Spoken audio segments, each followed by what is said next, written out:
पोहोचत आहोत खंबाटकी घाटामध्ये. दिनांक आहे 23/10/2025. वेळ आहे सकाळचे 8:20 झालेले आहेत.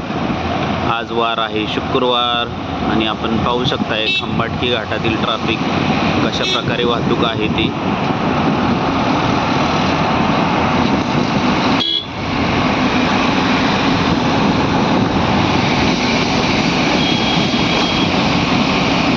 काल म्हणजे 22ला संध्याकाळी 5 वाजल्यापासून रात्रीच्या म्हणजे पहाटेच्या 3 वाजेपर्यंत पुणे मुंबईच्या दिशेने जाणारी वाहतूक थोडी विस्कळीत झाली होती. वाहतूक स्लो धीम्या गतीने चालू होती.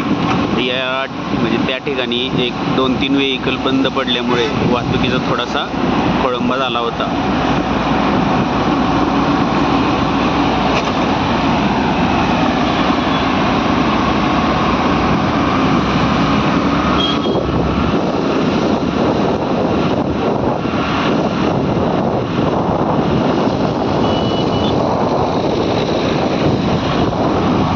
कालच्या तारखेला पावसाचं प्रमाण देखील होतं. ज्या टायमिंगला वाहतूक विस्कळीत झाली होती त्या टायमिंगला पाऊस भरपूर प्रमाणावरती होता.